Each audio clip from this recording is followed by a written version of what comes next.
ہے اللہ اکبر، ابو سفیان مدینہ گیا، مدینہ جا کر سب سے پہلے اپنی بیٹی ام حبیبہ جو حضور کی زوجہ محترمہ ہے، ام حبیبہ جو امت کی ماں ہے، ام حبیبہ جو ابو سفیان کی بیٹی ہے، دروازے پہ دستک دے رہا ہے۔ اللہ اکبر، دروازے پر جب دستک دیے نا، حضرت ام حبیبہ فرماتی ہے من انتا، کون ہے تجھے دروازے پر بے طرف دستک دے رہا ہے؟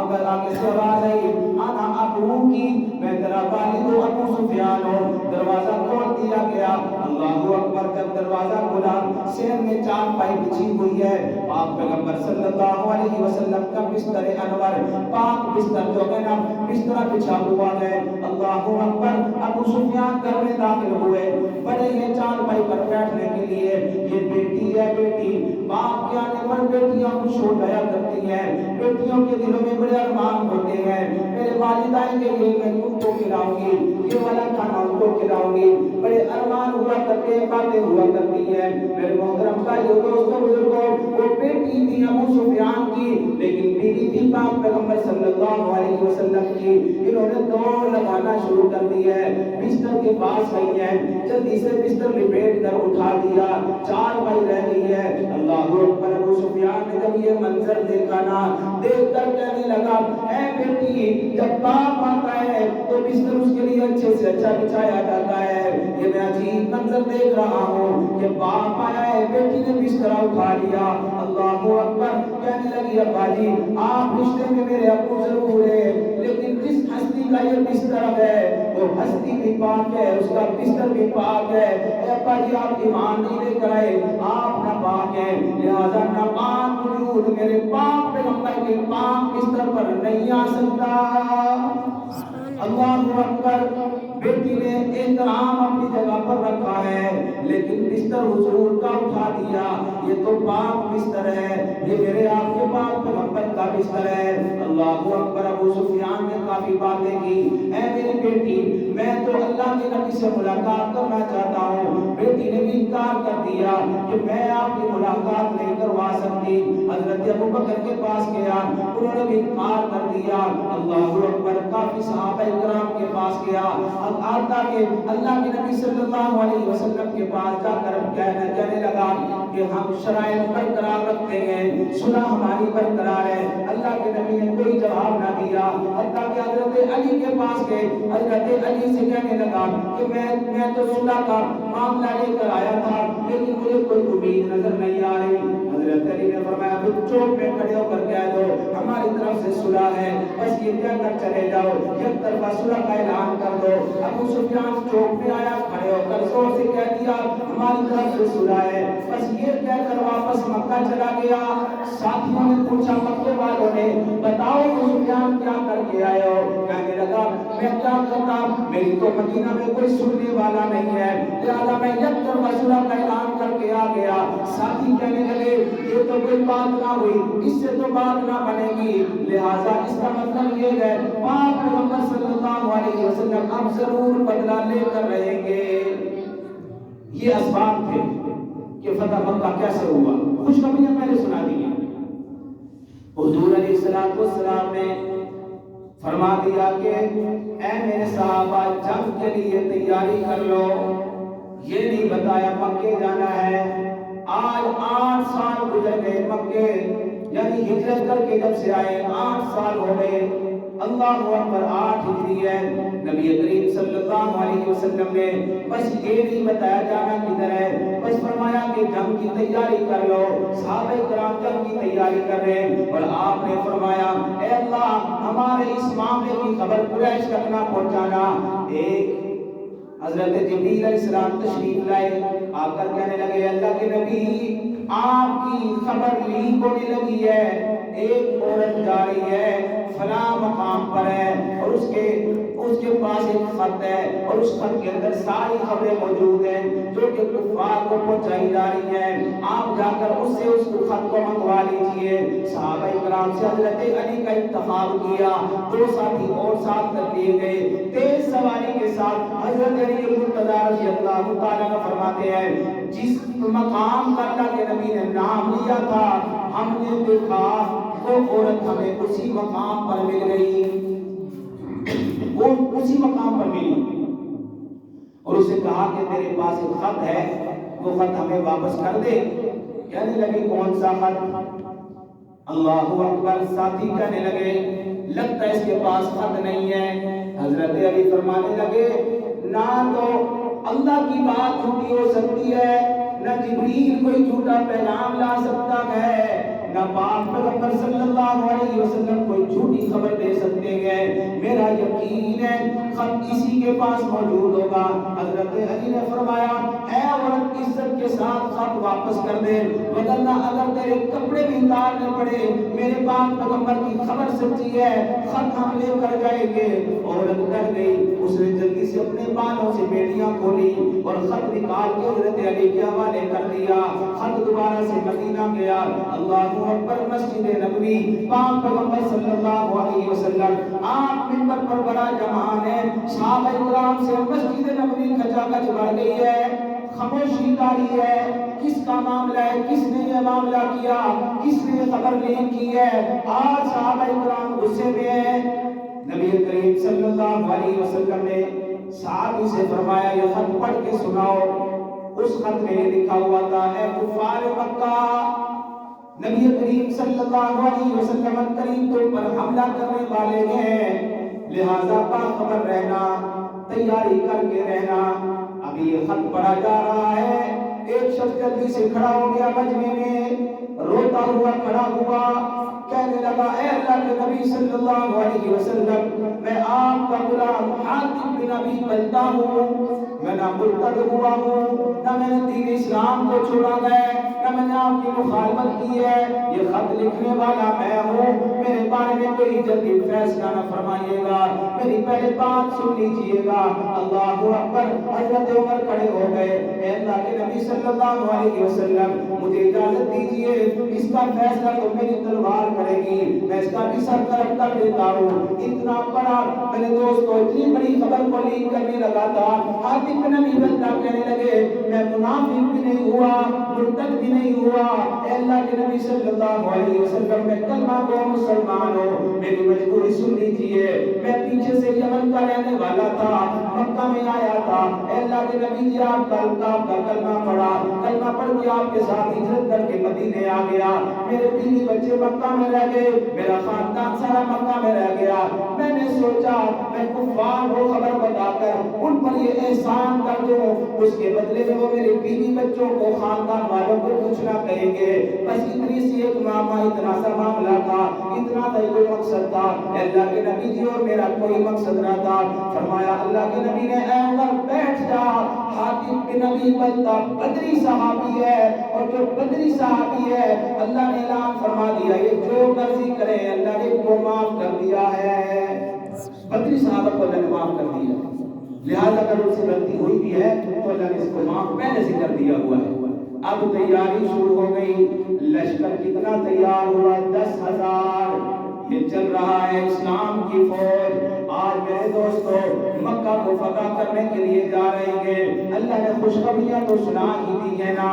مقام ہے، ایک مقام ہے ہرمزہ زہران کے نام سے ایک مقام ہے، وہاں جا کر پڑاؤ ڈالا۔ رات کو ابو سفیان مکہ کے ارد گرد گشت کیا کرتا تھا، دیکھا کرتا تھا کوئی کافر آ رہا ہے، کوئی پلان نہ ہو۔ اس نے دیکھا نبی کریم صلی اللہ علیہ وسلم نے اپنے ساتھیوں سے فرمایا کہ آپ گروہ در گروہ پھیل جاؤ، پورے خطے میں پھیل جاؤ ارد گرد، اور آگ جلا لو جگہ جگہ پر۔ اب جب دور سے دیکھنے والے نے پہاڑی کے اوپر سے دیکھا، ابو سفیان کے ساتھ والے نے کہا ہو سکتا ہے بنو خزاع کے لوگ اور جن کو تم نے مارا تھا۔ وہ کہنے لگا اتنے لوگ نہیں ہیں وہ، اور ان کی اتنی جرت نہیں ہو سکتی کہ وہ اس طرح آ کے ہمارے اوپر حملہ کریں، ان کے پاس طاقت ہی نہیں ہے۔ اور نہ ہو، ابو سفیان کہنے لگا لگتا یوں ہے یہ لشکر محمد کا لشکر آ گیا ہے۔ اللہ اکبر۔ ادھر حضرت عباس مکہ سے چل کر کے مدینے کی طرف جا رہے تھے، راستے میں اللہ کے نبی صلی اللہ علیہ وسلم وسلم سے ملاقات ہو گئی، اللہ اکبر، کلمہ پڑھ لیا، مسلمان ہو گئے، نبی علیہ السلام کے ساتھ ہیں۔ اللہ کے نبی نے اپنا خچر یعنی اپنی سواری ان کے حوالے کر دی۔ حضرت عباس چکر لگا رہے، اے عمر تیری یہ ڈیوٹی ہے ادھر پیرا دے، اے عباس تیری یہ ڈیوٹی ادھر پیرا دے، اے علی تیری یہ ڈیوٹی ادھر پیرا دے۔ صحابہ کرام رات کی تاریکیوں میں پیرا دے رہے ہیں۔ حضرت عباس جب رات کی تاریکی میں مکہ کے قریب چکر لگا رہے تھے نا، تو ابو سفیان کی آواز آئی۔ حضرت عباس نے پوچھا کون؟ تو آگے سے آواز آئی میں ابو سفیان ہوں۔ اس نے پوچھا تو کون ہے؟ کہا میں عباس ہوں۔ اللہ اکبر کہنے لگے کہ یہ کون ہے جو آئے گئے؟ تو حضرت عباس نے فرمایا اے ابو سفیان، یہ وہ لوگ ہیں جنہوں کو تم نے مکہ چھوڑنے پر مجبور کیا تھا۔ آج دیکھو اسلام کی شان نظر آ رہی ہے، یہ چمکتے دمکتے سپاہی نظر آ رہے ہیں، یہ اسلام کی فوج ہے۔ اللہ اکبر۔ ابو سفیان کہنے لگا اب کیا کیا جائے؟ حضرت عباس فرمانے لگے میری سواری پر سوار ہو جا۔ حضرت عباس سواری کس کی لے کر آئے تھے؟ نبی کریم صلی اللہ علیہ وسلم۔ اس سواری پر سوار ہو جا، میں تجھے امان دیتا ہوں، بارگاہ رسالت میں لے کر جاتا ہوں۔ چلو چلتے ہیں۔ چلتے چلتے راستے میں حضرت عمر جہاں گشت کر رہے تھے، پہرا دے رہے تھے، انہوں نے آواز دی کون ہے؟ آگے سے آواز آئی عباس۔ اللہ اکبر۔ سواری کس کی ہے؟ اللہ کے نبی کی۔ پیچھے کون بیٹھا ہے؟ کہنے لگے ابو سفیان۔ حضرت عمر فرمانے لگے یقیناً پھر دشمن قابو آ گیا، قید میں آ گیا، میں بھی اس کا فیصلہ کیے دیتا ہوں۔ حضرت عباس نے سواری تیز کر لی ہے، اللہ کے نبی صلی اللہ علیہ وسلم کی بارگاہ میں پہنچ گئے۔ اے اللہ کے نبی جی، یہ ابو سفیان ہے، میں نے ان کو پناہ دی ہے، لہذا اس کو کچھ نہ کہا جائے۔ اللہ اکبر۔ نبی پاک صلی اللہ علیہ وسلم نے رات کی تاریکی میں ابو سفیان کو اپنے سامنے بٹھایا، بٹھا کر فرمایا اے ابو سفیان، کیا ابھی بھی وہ وقت نہیں آیا کہ یہ کہہ دے کہ اللہ ایک ہے؟ ابو سفیان کہنے لگا ہاں وقت آ گیا ہے، اللہ ایک ہے، ثابت ہو گیا۔ اگر اس کے علاوہ کوئی اور ہمارا خدا ہوتا، آج ابو سفیان تمہاری قید میں نہ ہوتا، مجھے چھڑا کر لے جاتا۔ اللہ اکبر۔ دوسرا سوال اللہ کے نبی نے فرمایا اے ابو سفیان، اگر اللہ کو ایک مان گیا ہے پھر یہ بھی کہہ دے میں اللہ کا نبی ہوں۔ ابو سفیان کہنے لگا یہ میں کیسے کہہ دوں؟ اللہ اکبر۔ نبی کریم صلی اللہ علیہ وسلم نے کوئی زور زبردستی نہیں کی ہے، حضرت عباس نے کونی ماری ہے۔ کہنے لگے ابو سفیان خیریت چاہتے ہو تو پھر کہہ دو محمد بھی سچے ہیں، جو اللہ کے نبی ہیں، آج ان کی شان و شوکت نظر آئے گی۔ اللہ اکبر۔ نبی کریم صلی اللہ علیہ وسلم نے فرمایا عباس، ابو سفیان کی خاطر تواضع کرو، مہمان نوازی کرو، چودھری آدمی ہے، مکے کا سردار ہے، مکے کا وڈیرا ہے، اس کی خدمت کرو۔ رات پر خدمت کی گئی ہے، صبح ہوئی تو فرمایا عباس اس کو پہاڑی کی چوٹی پر لے جاؤ اور اسلام کی شان و شوکت کو ابو سفیان اپنی آنکھوں سے دیکھے گا۔ اللہ اکبر۔ صبح ہوئی، پہاڑی کی چوٹی پر چڑھ کر دونوں باتیں کر رہے ہیں۔ اللہ کے نبی صلی اللہ علیہ وسلم نے گروہ بنا دیے۔ یہ گروہ کس کا ہے؟ یہ حضرت سعد کا، یہ خالد بن ولید کا، یہ حضرت عمر کا، یہ حضرت علی کا، یہ حضرت ابو بکر صدیق کا۔ اللہ اکبر۔ جماعت در جماعت مکہ میں داخل ہو رہی ہے۔ ابو سفیان حیران ہو رہا ہے، اللہ اکبر، اسے بھی عزت مل گئی، اسے بھی عزت مل گئی۔ یہ تو وہ لوگ تھے جن کو ہم نے مارا تھا، گھسیٹا تھا، ان کے سینوں پر ہم نے تپتے ہوئے پتھروں کو رکھا، ان کے اوپر ان کو لٹا کر ان کو مارا، آج ان کو بھی شانیں مل گئی۔ اللہ اکبر۔ اللہ۔ جب ایک اور لشکر آیا، حضرت سعد کمانڈ کر رہے ہیں، ایک لشکر جب آیا نا، حضرت سعد نے ابو سفیان کو دیکھا اور دیکھ کر فرمایا الیوم یوم الملحمہ، ہمیں یاد ہے وہ ظلم جب تم نے حضرت بلال کو پر کیے، ہمیں وہ وقت نہیں بھولا جب تم نے سمیہ کی آنکھیں نکال دی، جب سمیہ کے دو لب کر دیے، دو ٹکڑے کر دیے، ہمیں وہ وقت نہیں بھولا جب تم نے زنیرہ کی آنکھیں نکال دی، ہمیں وہ وقت نہیں بھولا جب تم نے خباب کو سولی پر چڑھا دیا، ہمیں وہ وقت نہیں بھولا جب تم نے ہمیں مجبور کیا تھا مکہ چھوڑنے پر، آج ہم بھی کر بدلا لیں گے۔ الیوم یوم الملحمہ۔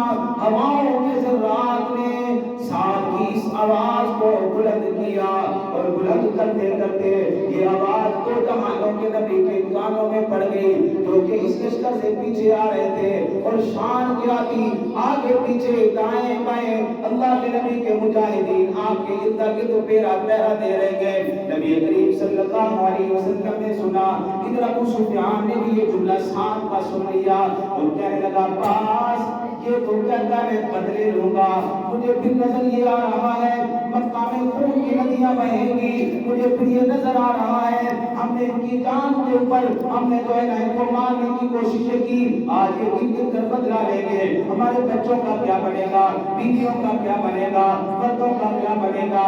اللہ اکبر اللہ۔ ادھر پاک پیغمبر صلی اللہ علیہ وسلم کو تشریف لائے، آپ کا لشکر گزرنے لگا، ابو سفیان کہنے لگا مجھے تو آوازیں یہ آ رہی ہیں، نبی کریم صلی اللہ علیہ وسلم نے فرمایا لا اليوم یوم الملغمہ بل اليوم یوم المرغمہ، آج بدلے کا دن نہیں، آج تو معافی کا دن ہے۔ اللہ اکبر، کیا جگرا تھا یار، کیا جگرا تھا اللہ کے نبی صلی اللہ علیہ وسلم کا، آج بدلے کا دن نہیں، آج معافی کا دن ہے۔ ادھر حضرت ابو سفیان کہنے لگے اے عباس تیرے بھتیجے کو اللہ نے کیا شان عطا فرمائی ہے، سلطنت بادشاہ عطا فرمائی ہے، کیا شان ہے۔ حضرت عباس فرمانے لگے میرے بھتیجے کو جو شان دی ہے اللہ نے ختم نبوت کے صدقے میں دی ہے۔ اب ابو سفیان کے دل نے گواہی دی ہاں یہ نبی ہی ہو سکتا ہے، یہ اللہ کا نبی ہو سکتا ہے۔ بلند آواز سے پہاڑی کی چوٹی پر کھڑے ہو کر کہتے ہیں لا الہ الا اللہ محمد رسول اللہ۔ میں ابو سفیان مکے کا چوری تسلیم کر چکا ہوں، محمد اللہ کے سچے رسول ہیں۔ اللہ اکبر، تسلیم کر چکا ہوں، محمد اللہ کے سچے رسول ہیں۔ عباس کہنے لگے حضرت عباس کہتا کہ نبی چودھری آدمی ہے، تھوڑا سا کوئی پروٹوکول تو دیا جائے، دل لگی کرنے کے لیے تھوڑا سا اس کو پروٹوکول دیا جائے، کوئی ایسا معاملہ اس کے ساتھ کیا جائے خوش ہو جائے۔ اللہ کے نبی نے فرمایا لوگوں جو ابو سفیان کے گھر میں داخل ہو جائے گا اسے کچھ نہیں کہا جائے گا۔ پھر فرمایا جو سینے حرم میں داخل ہو جائے گا اسے کچھ نہ کہا جائے گا۔ پھر فرمایا جو اپنے گھر میں داخل ہو کے کنڈی لگا لے گا، دروازہ بند کر لے گا، میں محمد اسے بھی کچھ نہ کہوں گا۔ اللہ اکبر، آج چھتوں پر چڑھ کر عورتیں دیکھ رہی ہیں محمد کی شان کیا ہے۔ 8 سال پہلے اسی محمد کو انہوں نے مکہ سے نکالا، 8 سال پہلے کے جو حالات تھے ناسازگار حالات تھے، قسمہ کرسی کا عالم تھا، جو چاہتا مسلمانوں کو مارتا تھا، مسلمانوں پر ظلم و ستم کیا کرتا تھا۔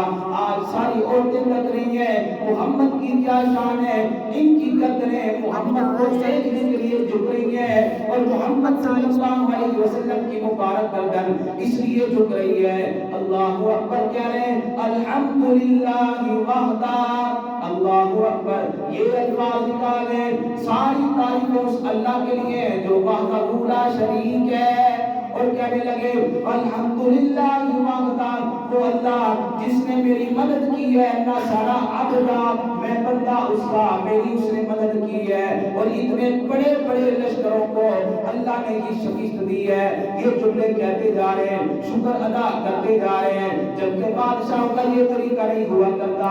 وَجَعَلُوا أَعِزَّةَ أَهْلِهَا أَذِلَّةً، جب کوئی بادشاہ کسی شہر میں داخل ہوتے ہیں وہاں کے عزت دار لوگوں کو ذلیل کر کے رکھ دیتے ہیں۔ آپ پیغمبر صلی اللہ علیہ وسلم شکر گزار بن کر، اللہ اکبر، روایات میں آتا ہے آپ کی داڑھی مبارک اونٹنی کے اوپر لگ رہی تھی، اس قدر گردن جھکائی ہوئی، سیدھے حرم میں پہنچنے کا انداز کیا، آگے حضرت بلال نے نکیل پکڑی ہوئی ہے، پیچھے آپ نے غلام حضرت زید جو آپ کے غلام تھے ان کے بیٹے حضرت اسامہ کو پیچھے بٹھایا ہوا، اس انداز میں داخل ہو رہے۔ مکہ میں جب داخل ہو گئے نا، سین حرم ہے، سین حرم ہے، آپ منظر ذرا ذہن میں لائیں، سین حرم ہے، اللہ کے نبی صلی اللہ علیہ وسلم تشریف فرما ہے، مجرم گردنیں جھکائے کھڑے گئے، نبی کریم صلی اللہ علیہ وسلم سوال کرتے ہیں میرے متعلق تمہارا کیا خیال ہے، تم میرے متعلق آج کیا سوچ رہے ہو، تمہیں پتا تو ہے نا ہم نے ظلم کیا ہے، تمہیں پتہ تو ہے نا ہم نے ان کو بڑا ستایا ہے، اب بتاؤ میرے خلاف میرے متعلق تمہارا کیا خیال ہے؟ اللہ اکبر کہنے لگا، سارے لوگ کہنے لگے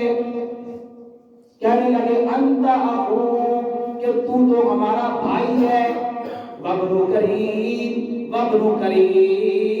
تو ایک رحم دل بھائی ہے ہمارا، اور دوسری بات یہ ہے کہ تو سخیوں کے خاندان میں سے ہے، لہذا تو معاف کرے گا، ہمارا تو یہی گمان ہے۔ اللہ کے محبوب صلی اللہ علیہ وسلم نے اس موقع پر حضرت یوسف علیہ السلام والے الفاظ دہرائے، آپ نے فرمایا اذهبوا انتم الطلقاء لا تثریب علیکم اليوم، جاؤ تمہارا کوئی جرم نہیں ہے، میں نے آج تم سب کو آزاد کر دیا ہے۔ سامنے کھڑے ہوئے ایک وہ شخص بھی ہے جس نے آپ کے چچا حضرت حمزہ کو قتل کیا تھا، شہید کیا غزوہ احد کے اندر، ایک اور وہ بھی ہے جس نے آپ کی بیٹی زینب کے پیٹ میں خنجر مارا تھا، سامنے وہ بھی ہے۔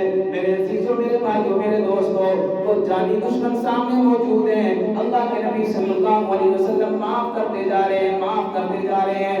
کیسا منظر ہوگا، کیسی سما، کیسا وہ سما ہوگا کہ پاک پیغمبر صلی اللہ علیہ وسلم فاتح بن کر مکہ میں داخل بھی ہوئے، اب کیا منظر تھا جب اخلاق یہ تھے، کردار یہ تھا، ظرف اتنا بڑا تھا نا، لوگوں نے آپ کے رویے کو دیکھا، آپ کے اخلاق کو دیکھا تو فوج در فوج اسلام میں داخل ہونے لگ گئے۔ وَرَأَيْتَ النَّاسَ يَدْخُلُونَ فِي دِينِ اللَّهِ أَفْوَاجًا، تو دیکھے گا کہ دین کے اندر فوج در فوج لوگ داخل ہوں گے، لشکر کے لشکر اسلام میں داخل ہوں گے۔ اللہ اکبر، اللہ کے نبی نے معاف کر دیا۔ اب جو مہاجر تھے وہ تو مکہ واپس آ گئے، اور جو انصار تھے وہ مدینہ کے رہنے والے آج مکہ میں آ کر کچھ سوچنے لگے، کہنے لگے آپس میں اللہ کے نبی تو اپنوں میں آ گئے، اب شاید ہمیں نہ پوچھا جائے، اللہ کے نبی تو اپنوں میں آ گئے ہیں، وطن اپنا، لوگ اپنے، اور یہاں پہ اللہ نے اسلام کی بہاریں لگا دی ہیں، اب شاید ہمیں کوئی نہ پوچھے۔ نبی کریم صلی اللہ علیہ وسلم تک یہ آواز گئی، آقا دو جہاں صلی اللہ علیہ وسلم نے فرمایا اے میرے انصار صحابہ، تمہارے جتنے احسان میں بھلا نہیں سکتا ہوں، اللہ اکبر، تمہارا یہ گمان ہے محمد اب مکے میں رہیں گے، نہیں بلکہ محمد اب آخر وقت تک اللہ اکبر مدینہ میں تمہارے ساتھ رہیں گے۔ انصار اپنی قسمت پہ ناز کرنے لگے، اشعار پڑھنے لگے اور کہنے لگے لوگوں، مکہ والوں کے حصے میں بھیڑ بکریاں آ گئی، مکے والوں کے حصے میں مال آ گیا، ہم خوش قسمت ہیں، ہمارے حصے میں اللہ کا نبی آ گیا۔ سبحان اللہ۔ تو یہ تھا فتح مکہ، کس انداز میں اللہ تعالیٰ نے فتح عطا فرمائی اور کفار کو شکست دی۔ یہ فتح مکہ جو تھی پورے عرب کی فتح شمار ہوئی، اور اللہ کے نبی صلی اللہ علیہ وسلم نے ایک نئی ابتدا کی، نئی فوج تیار ہوئی۔ پھر اللہ کے نبی صلی اللہ علیہ وسلم نے جب یہ فوج تیار کی تو فتوحات اسلام کا دروازہ کھل گیا، ہر طرف پھر فتوحات ہونے لگی، اسلام کا پودا اب اپنی مزید شاخیں پہ کھیلنے لگا، اسلام کا سورج اب مزید کرنے بکھیرنے لگا، روشنی پھیلنے لگی، اور جو اسلام پوری دنیا کے اندر غالب آنا شروع ہو گیا۔ میرے محترم بھائیو دوستو، ہمیں بھی چاہیے اس واقعے سے کیا سبق لیں کہ اپنے ضرب کو بڑا رکھیں، کوشش کریں کہ لوگوں کو معاف کر دیں، والعافین عن الناس واللہ یحب المحسنین، جو لوگوں کو معاف کر دیتے ہیں اللہ ایسے لوگوں کو محبوب رکھتے ہیں۔ اللہ رب العزت ہم سب کو جو کچھ کہا اس کا عمل کی توفیق عطا فرمائے۔ وآخر دعوانا الحمدللہ۔